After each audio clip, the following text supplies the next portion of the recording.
말씀은 요한계시록 16장 1절부터 11절 말씀을 본문 삼아서 하늘의 성전에서 나온 다섯 대접 심판의 재앙이라는 주제를 가지고 같이 은혜 나누는 시간 갖도록 하겠습니다. 이제 요한계시록 16장은 이제 일곱 대접을 쏟는 일입니다. 이 대접 안에는 하나님의 진노가 가득히 담았다. 그래서 대접을 쏟는다는 것은 하나님의 심판을 의미하는 것입니다.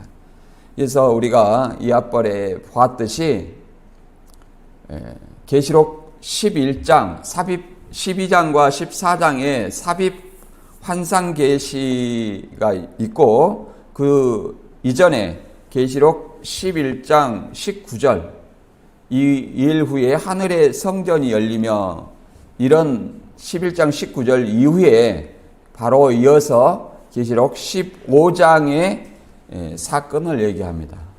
이제 짐승과 우상의 수를 이기고 벗어난 자들이 이제 유리바다에 모여 있고 그 일 후에 하늘의 증거장막의 성전이 열려서 그 하늘의 성전에서 일곱 재앙을 가진 일곱 천사가 나옵니다. 그 일곱 재앙을 가진 일곱 천사가 나와서 일곱 대접을 쏟아서 마치기까지는 하나님의 영광과 능력을 인하여서 성전에 능히 들어갈 자가 없더라. 그 성전은 거룩한 성 새 예루살렘입니다. 그러니까 주 재림 때 아마겟돈 전쟁으로 인해서 심판을 하고 예수님이 심판을 하시고 이제 누가 들어가는 거예요? 새하늘 새 땅에 이제 거룩한 성이 임하고 누구든지 그 거룩한 성에 예수 그리스도를 믿는 자가 들어가는 것을 얘기합니다.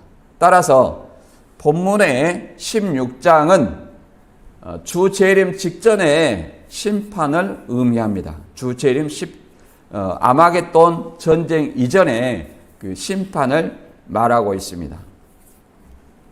그래서 이 대접 재앙에 쏟는 장소는 어딘가 여러 가지로 나옵니다.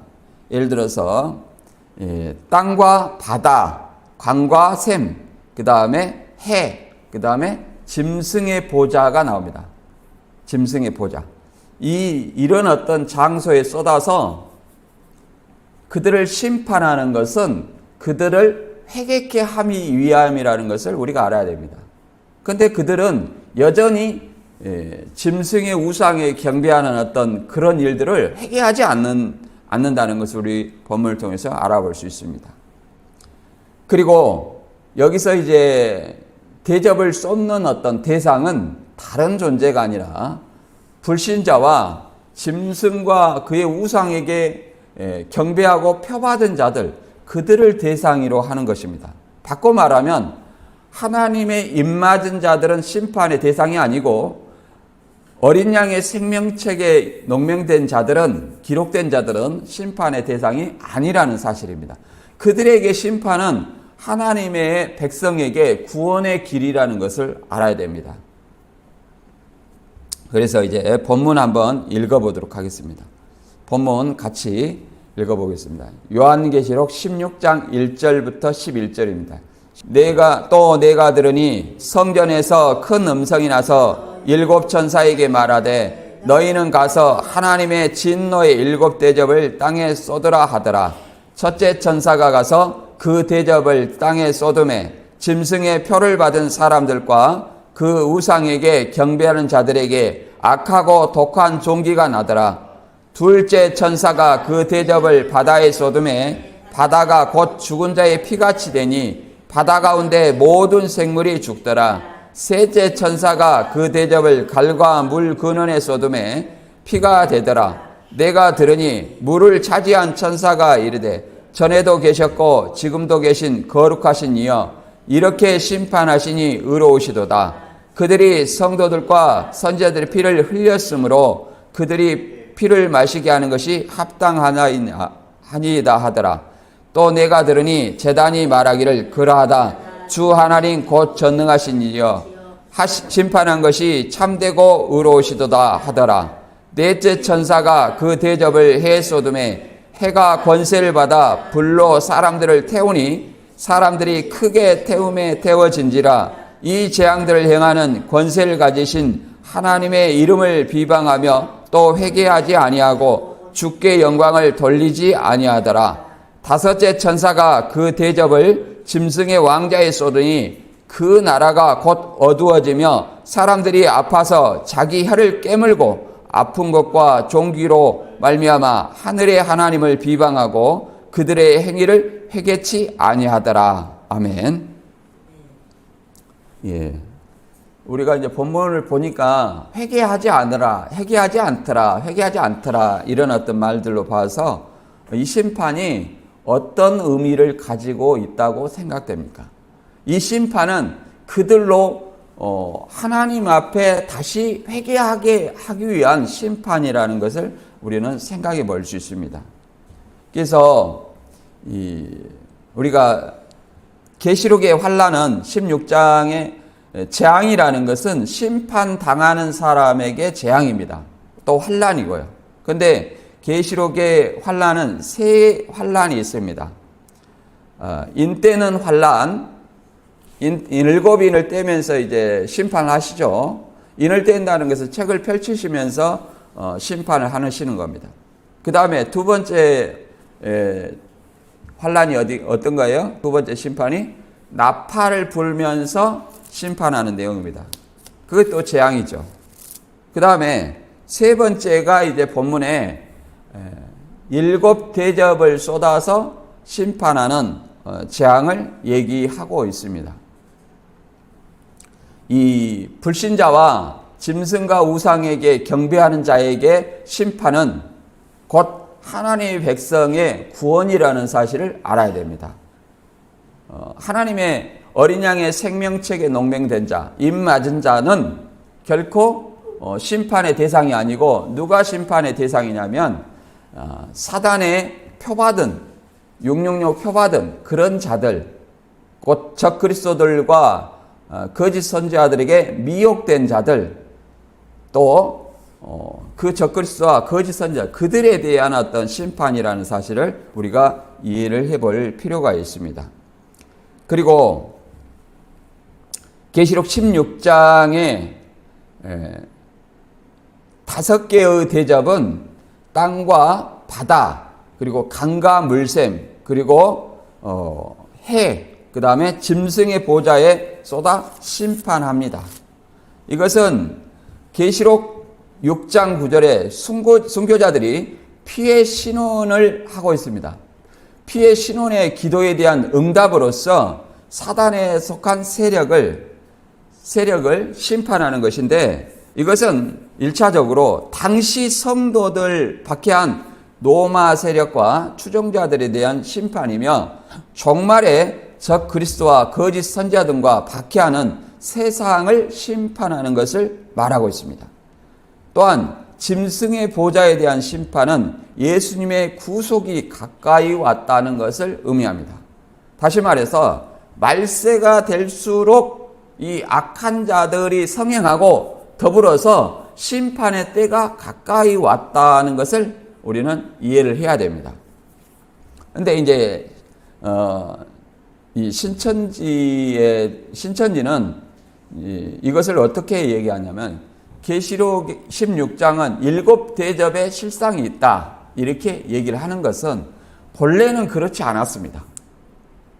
영은 육을 들어서 역사한다. 천사가 7 대접을 가지니 7 대접은 7 사람이다.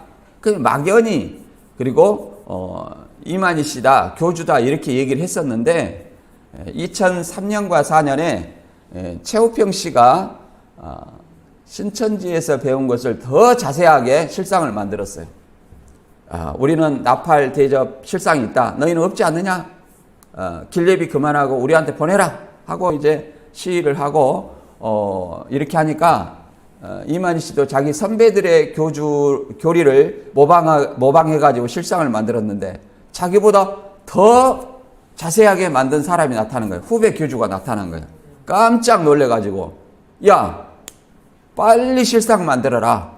그러니까 김모 교육장한테 실상을 만들어 가지고, 김모 교육장은 이제 이제 나팔은 누구, 대접은 누구, 뭐 이렇게 첫째 나팔은 누구, 둘째 나팔은 누구, 셋째 나팔은 누구, 첫째 대접은 누구, 둘째 대접은 누구, 이렇게 초창기 멤버들. 그러니까 지금 신천지에서 나간 사람들, 또 죽은 사람들, 이런 사람들을 갖다가 일방적으로 너는 나팔이고 너는 대접이다, 이렇게 얘기를 했다는 겁니다. 그러니까 그 사람들은 자기가 나팔인지 뭐 대접인지도 몰라요. 심지어 한참 십몇 년 전에 탈퇴한 우리 김대원 장로님도 거기 대접으로 들어가 있어요. 자기가 대접인지 아닌지 몰라요. 허락받고 대접이라 했답니까? 그리고 대접이라 해서 뭐 이 대접을 쏟는 장소가 바벨론이 된 첫장막이라 했다가 나중에는 이제 신천지라는 거예요. 신천지에다가 대접을 쏟아야 된다는 거예요. 이게 참 이랬다 저랬다 웃긴 얘기예요. 그러면 신천지에다가 쏟으면 신천지를 심판한다는 얘기인데, 이런 어떤 코미디 같은 얘기를 이랬다 저랬다 해도 믿으라고 얘기를 합니다. 그래서 그것이 이 2004년에 김모 교육장이 말한 어떤 실상을 보니까 두 증인으로 있던 홍종일 씨를 다시 찾아가요. 적그리스도 87년에 이제 적그리스도라고 이렇게 교류하지 말아라 이렇게 했는데 2004년에 찾아가고 사진을 찍어요.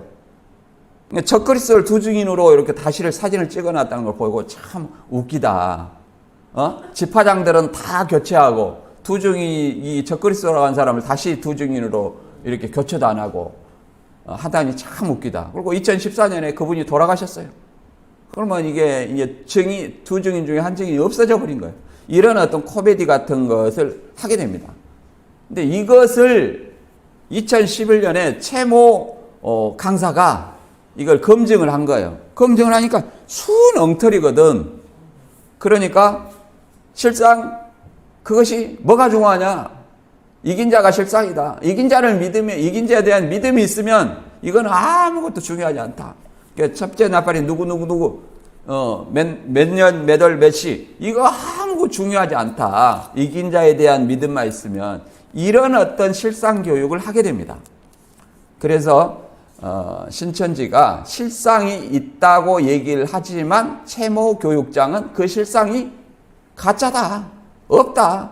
그게 중요하지 않고 이만희 씨가 실상이다. 이런 어떤 교육을 하게 되는 겁니다. 그러니까 김모 교육장이 나팔은 누구, 대접은 누구 이거 했던 걸 다 가짜라고 얘기를 해버리는 겁니다. 이런 데가 그런 어떤 강사도 쫓겨났죠. 이제 이런 데가 신천지다. 근데 성경은 신약성경 계시록은 누가 쓴 거예요? 예수님이 쓴 거죠. 예수님이 사도 요한을 통해서 예언을 기록한 편지예요. 그러면 예수님이 이루시는 거지 사람이 모방을 해가지고 그걸 이루었다? 그건 아닙니다. 그렇게 얘기하려면 부활과 영생 그 실상을 내놔봐라. 영벌에 대한 실상을 내놔봐라. 없습니다. 내놓지도 못해요. 그리고 대접을 어디다 쏟아요? 신천지에 쏟는다니 자기들의 말도 모순이라는 것을 알아야 됩니다. 그래서 우리가 히브리서 5장 12절에서 14절 보면 때가 오래므로 너희가 선생이 되어야 된다. 다시 어린아이가 돼서 누구에게 가르침을 받아야 할 것이 장성한 자가 되지 못했다 이렇게 말합니다. 그러나 장성한 자는 의의 말씀을 경험하여서 선과 악을 분별한다는 겁니다. 무엇이 옳고 그름을 분별하는 거예요. 무엇이 진리고 무엇이 비진리인지 거짓말인지 이걸 분별한다는 겁니다. 우리에게 필요한 것은 바로 이런 거예요. 그래서 본문을 통해서 이제 한번 알아보도록 하겠습니다. 계시록 16장 1절 또 내가 들으니 성전에서 큰 음성이 나서 7 천사에게 말하되 너희는 가서 하나님의 진노의 7 대접을 땅에 쏟으라 하더라. 이게 결론이에요. 땅에 쏟는 거예요. 여기서 땅은 전 세계를 얘기를 합니다. 전 세계. 물론 당시에는 노마라고 말할 수 있겠지만 전 세계를 얘기하는 거예요. 하나님의 진노를 가득히 담은 7 대접이다. 그러니까 하나님의 진노를 담아서 쏟는다는 것은 하나님의 심판을 의미한다는 사실을 알아야 돼요. 심판을. 그래서 계시록 15장 8절에 그러잖아요. 하나님의 영광과 능력으로 말미암아 성전에 연기가 차게 되매 일곱 천사의 일곱 재앙이 마치기까지는 성전에 능히 들어갈 자가 없더라. 여기서 이제 이 성전은 거룩한 성을 얘기합니다. 그러니까 주재림 때 들어갈 거룩한 성이에요. 그러니까 주재림 직전에 일곱 대접을 쏟아 심판하고 믿는 자는 이제 거기에 들어가게 되는 거예요. 그리고 우리가 일곱 천사의 일곱 대접을 땅에 쏟는데 이것을 16장 2절에는 첫째 천사부터 이제 쭉 얘기를 합니다. 이게 땅이라고 해놓고 이 땅을 신천지는 바벨론이 된 첫 장막이라고 했다가 이제 신천지라고 이렇게 말을 바꿨습니다. 이게 최종 그 심판의 장소가 어디냐? 신천지다. 그러니까 여기 땅에 쏟은 땅은 어디냐? 신천지다. 이렇게 얘기를 하는 겁니다. 자기들의 어떤 교리를 부인하는 거죠. 두 번째, 첫째 천사가 이제 어떤 사람에게 대접을 쏟는지 한번 보겠습니다. 계시록 16장 2절. 첫째 천사가 와서 그 대접을 땅에 쏟음에 짐승의 표를 받은 사람들과 그 우상에게 경배하는 자들에게 악하고 독한 종기가 나더라. 이렇게 땅에 쏟으니까 짐승의 표 받은 사람들. 짐승의 표는 누가 받아요? 짐승에게 경배한 사람들에게 표를 받죠. 그리고 우상에게 경배하는 자들. 이 우상에 경배하는 자들이 또 짐승의 표 받은 자들이에요. 그러니까 짐승의 우상에 경배하고 그 표를 받은 사람들에게 뭐 한다는 거야? 악하고 독한 종기가 나더라. 그들의 어떤 표 받은 어떤 그 흠이 드러나는 거죠. 독하고. 예. 그런데 이 짐승의 표나 우상에 경배하는 것은 우리가 계시록 13장 14절에 보면 이렇게 나와 있습니다. 짐승 앞에서 받은 바 이적을 행함으로 땅에 거하는 자들을 미혹하여 땅에 거하는 자들의 이르기를 칼에 상하였다가 살아난 짐승을 위하여 우상을 만들라 하더라. 그러니까 땅에 거하는 자들, 그 당시에는 로마겠죠. 더 나아가서는 전 세계입니다. 그래서 우상을 만들라. 그러니까 이 칼에 상하였다 살아난 짐승이라는 것은 부활을 연상합니다. 부활을 연상하는데 네로의 박해 이후에 도미티안 황제의 박해가 네로의 부활을 연상할 만큼 더 지독한 박해였다. 이 도미티안 황제의 박해가 더 지독한 박해였다. 그래서 이 도미티안 황제의 우상을 만드는 겁니다. 그래서 15절에는 그가 권세를 받아 그 짐승의 우상에게 생기를 주어 그 짐승의 우상으로 말하게 하고 또 짐승의 우상에 경배하지 아니한 자는 몇이든지 다 죽이게 하더라. 이렇게 얘기했습니다. 그러니까 짐승의 우상, 곧 도미티안 황제의 우상에게 하나님이 아닌데 하나님처럼 주와 하나님으로 숭배하게 하는 거예요. 주와 하나님으로. 그래서 숭배하지 않는 자는 몇이든지 다 죽이는 거예요. 죽이는 것이 뭐예요? 그리스도인들에게는 순교죠. 1차적으로 안디바가 황제 숭배를 거부해서 죽었고 더 나아가서 사도 요한은 판모섬에 유배되었습니다. 그 장막성제를 쫓아낸 것이 아니에요. 그래서 이 짐승의 우상, 그리고 오늘날에는 이 하나님이 아닌 도미테 황제 자신을 숭배하게 한 것은 무슨 행위냐면 적 그리스도라고 말할 수 있습니다. 적 그리스도. 그래서 적 그리스도를 상징하는 인물이 누구냐? 도미티안 황제다. 그래서 도미티안 황제에게 숭배하는 그 우상 숭배 집행하는 어떤 그 제사장을 땅에서 올라온 새끼양 같은 두 뿔 가진 짐승이라고 얘기를 합니다. 그를 뭐라고 말합니까? 거짓 선지자. 하나님이 아닌 존재에게 숭배하게 하고 미혹하여 숭배하게 하는 역할을 했기 때문에 그를 거짓 선지자라고 말합니다. 그래서 미혹의 역사는 뭘로 하느냐? 말로 하는 거예요. 말로. 자, 뱀이 하와에게 뭘로 미혹을 했습니까? 말로. 하나님이 참으로 동산 모든 나무의 실과를 따먹지 말라 하더냐 그렇게 했습니다. 하나님은 선악을 알게 한 나무 실과만 따먹지 말라 했는데 동산 모든 나무의 실과를 따먹지 말라 하더냐 이렇게 했습니다. 그리고 이 사단이 예수님을 시험할 때도 뭘로 시험했어요? 말로 성경 말씀으로 미혹을 했다는 사실을 알아야 돼요. 그래서 계시록 16장 13절에도 이 개구리 같은 새 더러운 영이 용의 입과 짐승의 입과 거짓 선지자 입에서 나온다는 거예요. 개구리 같은 새 더러운 영이. 그래서 사단이 누구한테 줍니까? 권세를. 첫째 짐승한테 주고, 첫째 짐승은 누구한테 줘요? 거짓 선지자인 땅의 짐승한테 권세를 주는 겁니다. 이들이 미혹을 하는 거예요. 미혹을 해서 하나님이 아닌 존재에게 경배하게 하고 숭배하게 하는 겁니다. 오직 경배의 대상은 누구예요? 하나님이다. 오직 하나님께만 경배해라. 사도 요한도 천사에게 경배하려 하니까 뭐라고 그랬어요? 나에게 경배하지 말고 오직 하나님께만 경배해라. 예수님도 마귀한테 뭐라고 그랬습니까? 오직 하나님께 경배하고 그를 시험하지 말라. 이렇게 말했습니다. 물론 이 짐승과 거짓 선지자는 예수님의 이 아마겟돈 전쟁으로 인해서 재림하여 아마겟돈 전쟁의 어떤 심판으로 계시록 19장 20절에는 짐승이 잡히고 그 앞에서 표적을 행하던 거짓 선지자도 함께 잡혔으니 이는 짐승의 표를 받고 그의 우상에게 경배하던 자들을 표적으로 미혹하던 자라. 이 둘이 산채로 유황 불붙는 못에 던지운다. 이렇게 설명하고 있습니다. 그러니까 미혹이라고 얘기를 하는 거예요.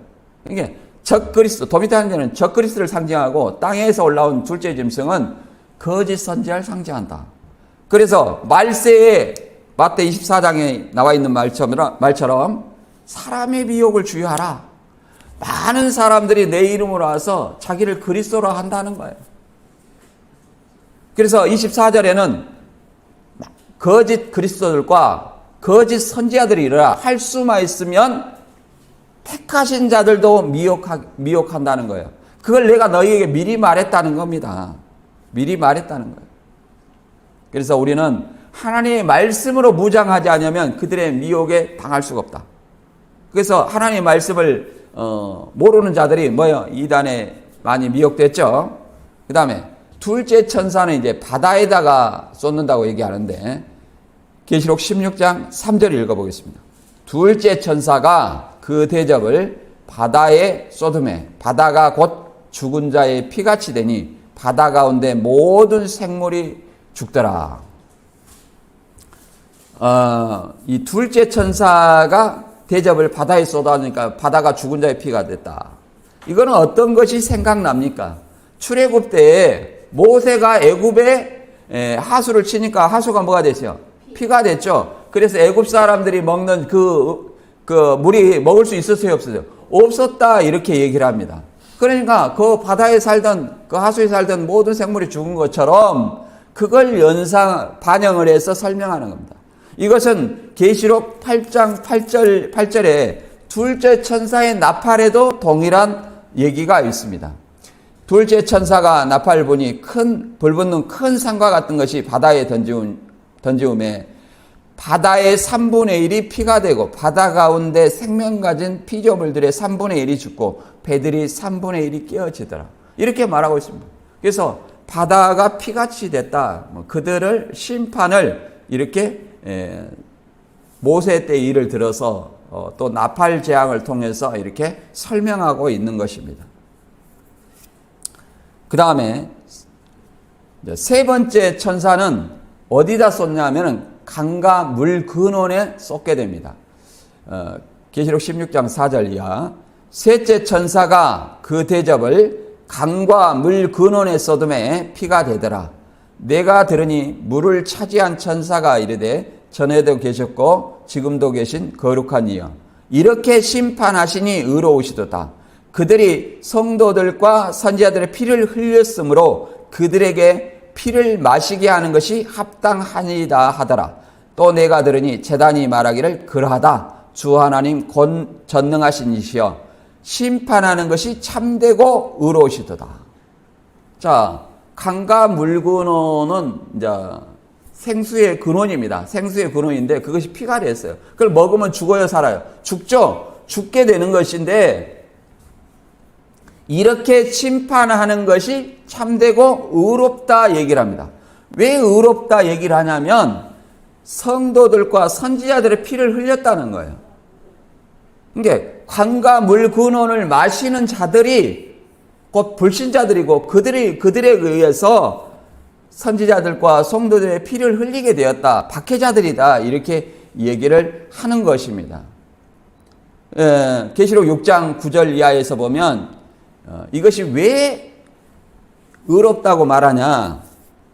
다섯째 인을 떼실 때 내가 보니 하나님의 말씀과 그들이 가진 증거로 말미암아 죽임을 당한 영혼들이 제단 아래 있어 큰 소리로 불러 이르되 거룩하고 참되신 대주제여 땅에 거하는 자들을 심판하여 우리 피를 갚아주지 아니하시기를 어느 때까지 하시려나이까. 우리 피를 갚아주라는 거예요. 죽임을 당한 순교자들이 땅에 거하는 자들을 심판해요. 땅에 거하는 자들을 심판해서 우리 피를 갚아달라는 거예요. 그래서 성지자들과 성도들과 선지자들 피를 흘렸으므로 그들을 죽였으므로 그들에게 피를 마시게 한다. 그 말은 그들의 심판을 받는 거예요. 피를 마시면 죽죠? 그럼 마땅히 심판을 받는 것이 합당하다. 이렇게 얘기를 합니다. 그러니까 제단이 말하기를 그러하다. 주곧 전능하신 이여 심판하는 것이 참되고 의로우시도다. 이것은 18장 20절에도 마찬가지로 음녀를 심판했다고 얘기를 합니다. 그리고 19장 2절에도 그 심판은 참되고 의로운지라 음행으로 땅을 더럽게 한 큰 음녀를 심판하사 자기 종들의 피를 그 음녀의 손에 갚으셨도다. 이 음녀는 바벨론을 상징합니다. 1차적으로 바벨론은 누구예요? 당시 로마입니다. 계시록의 비밀이라고 하니까 세상 아무도 모르는 비밀이라 이렇게 생각하는데 그건 아닙니다. 비밀이라는 것은 이 편지를 비밀이라고 썼어요. 그러면 편지를 받은 교회들에게는 적어도 비밀이 아니에요. 예를 들어서 바벨론이라고 쓰지 아니하고 로마라고 썼다고 하면 이 박해가 어떻게 됐겠습니까? 그 편지를 쓴 사람이나 편지 받은 기독교인들은 엄청난 더 많은 죽음을 당했을 것입니다. 그렇기 때문에 바벨론, 곧 로마가 알지 못하도록 편지를 썼기 때문에 그것을 뭐라고 그래요? 비밀이라고 말하는 것입니다. 비밀. 그래서 우리가 마태복음 13장 10절 이하에도 씨 뿌리는 비유를 말씀하시고 제자들이 예수님께 물어봤습니다. 천국의 비밀을 왜 저들한테 비유로 말합니까? 천국의 비밀을 아는 것이 너희에게는 허락됐으나 저에게는 아니었다. 그러니까 비밀은 제자들한테는 아는 거예요. 이 계시록의 비밀도 누구한테는 알게 하는 거예요? 7 교회들한테는 더 나아가서 모든 교회들한테는 알게 한 것이 비밀이에요. 모르는 것은 누굽니까? 그 당시에 해변에 많이 모여있는 유대인들이고 더 나아가서 당시에 로마고 더 나아가서 세상 사람들이 모르는 것이 뭐예요? 비밀이라고 말할 수 있는 것입니다. 단순히 어떤 비유로 감추었다 이런 어떤 내용이 아닙니다. 교인들에게는 이것이 비밀이 아니다. 그 다음에 넷째 천사는 그것을 해 쏟은다고 얘기를 합니다. 이게 해가 목자니 참목자 거짓목자 이단들은 참목자 거짓목자 말씀 해가지고 진리 비질 이걸 얘기하는데 그걸 얘기하고자 하는 것이 아닙니다. 계시록 16장 8절에 보면 넷째 천사가 그 대접을 해 쏟음에 해가 권세를 받아 불로 사람들을 태우니 사람들이 크게 태워진지라 이 재앙들을 행하는 권세를 가지신 하나님의 이름을 비방하며 또 회개하지 아니하고 주께 영광을 돌리지 아니하더라. 자, 그러니까 이 심판이 뭘 의미합니까? 회개를 촉구하는 그런 심판이라는 걸 알아야 돼요. 예를 들어서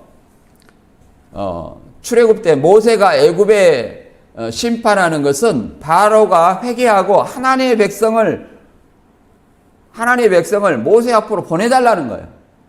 보내달라는 거예요. 그런데 바로가 마음이 더 강팍해져서 하나님의 백성을 보냈어요, 안 보냈어요? 안 보냈어요. 안 보내고 더 노예가지고 더 이스라엘 백성들을 더 괴롭혔습니다. 그와 마찬가지로 이 해라는 것은 하나님을 해라고 말하지만 이건 사단을 상징하기도 합니다. 왜 그러냐면 해에 하나님의 진노를 쏟았어요. 진노입니다, 이게. 하나님의 심판을 하는 거예요. 그런데 불로 사람들을 태우니까 사람들이 크게 태움에 태워졌다. 이렇게 얘기를 합니다. 이것은 어떤 걸 의미하냐면 계시록 12장에 사단이 하늘로부터 쫓겨났어요. 뭐 때문에 쫓겨났냐? 그리스도의 승리로, 십자가와 부활을 통해서 그리스도의 승리로 미가엘과 그의 사자들, 그 다음에 순교자들이 저를 이겼어요. 뭘 가지고 이겼느냐? 그리스도의 십자가 부활로 예수님이 이겼듯이 여러 형제들은 복음을 가지고 이겼습니다. 복음. 자, 누가복음 10장 17절 이하에서는 귀신을 뭘로 쫓았어요? 사단이 뭘로 쫓아요? 복음입니다. 복음을 가지고 70인이 전도하러 나가서 귀신이 우리에게 항복하는 것을 항복했다 이렇게 얘기를 합니다. 그러니까 예수님도 뭐라고 하냐면 사단이 하늘로부터 번개같이 떨어지는 걸 나를 보았다 이렇게 얘기를 하지 않습니까? 근데 하늘에서 땅으로 내어 쫓겼는데 그러면 태움에 태워진다는 것은 괴롭게 하는 것인데 그러면 누가 괴롭냐? 하늘에서는 이제 저희에 있을 곳이 없어요. 그러니까 이제 땅과 바다로 떨어졌어요. 그러니까 계시록 12장 12절에는 그러므로 하늘과 그 가운데 거하는 자들은 즐거워하라. 하늘에 땅에 떨어졌으니까 이제. 그러나 땅과 바다는 화 있을진저 이는 마귀가 자기의 때가 얼마 못된 줄 알므로 크게 분내어 너희에게 내렸습니다. 그러니까 땅에 거하는 성도들과 싸우려고 바다 모래 위에 썼더라 이렇게 말합니다.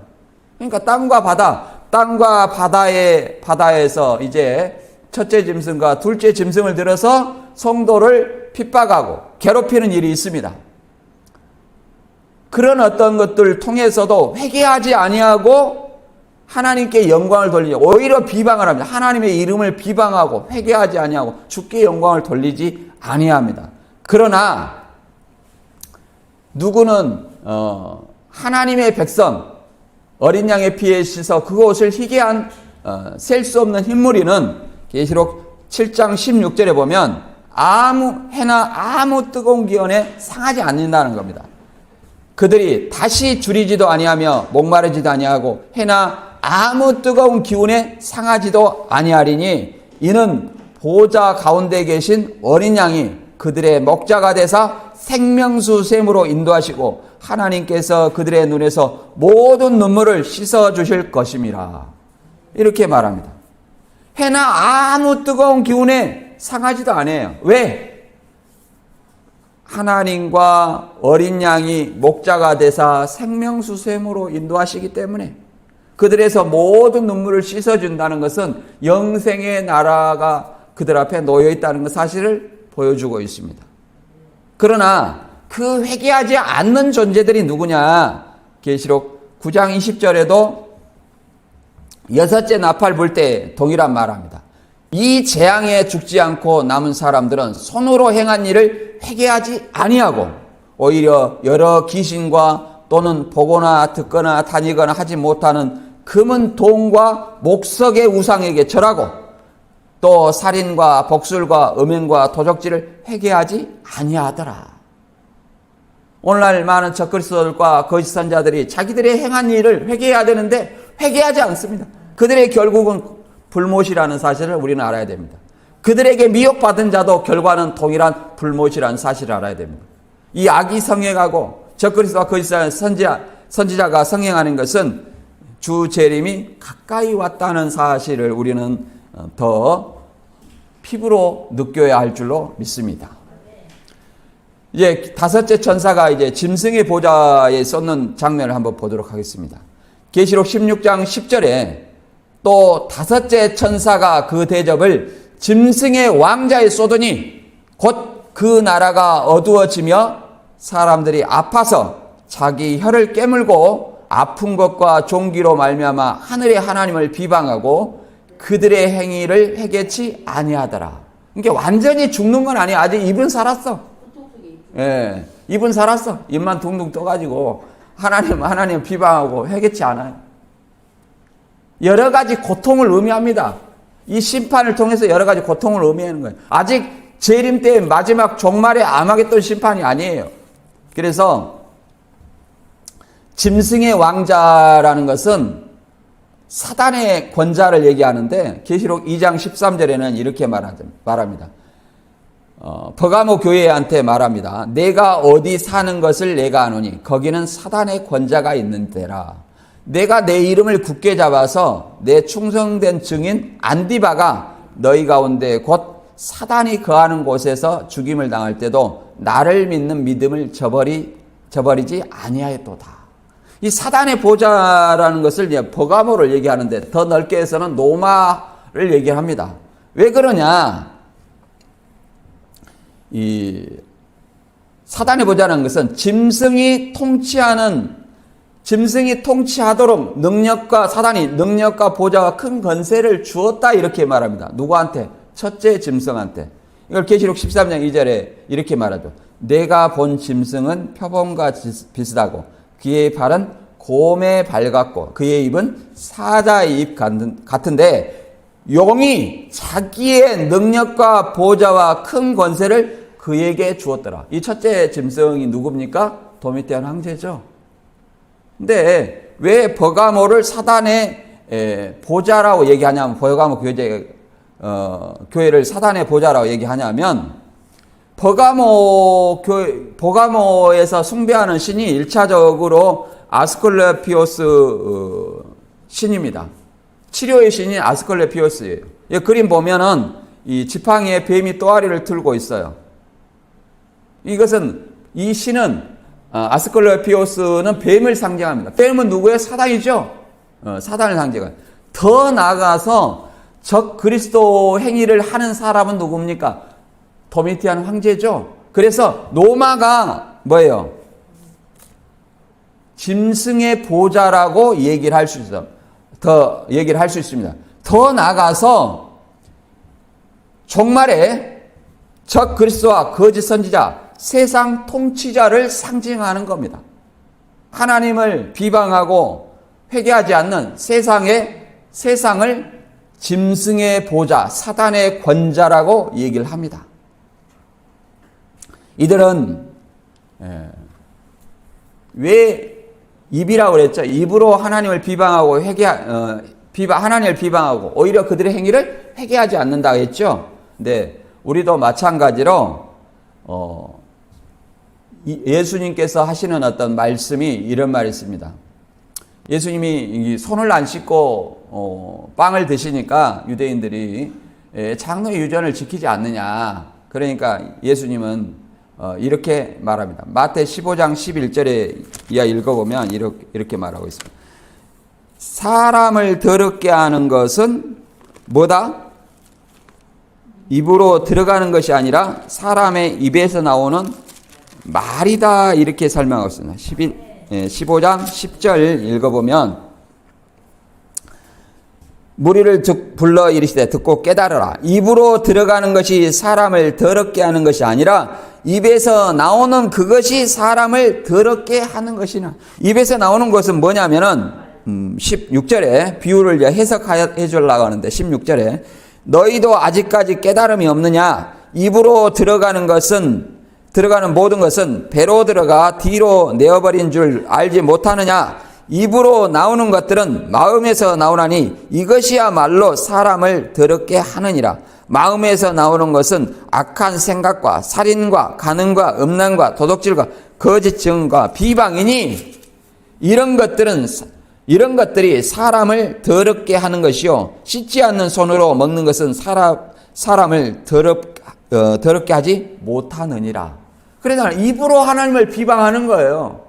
입으로 사람의 말로 미혹을 하는 거예요.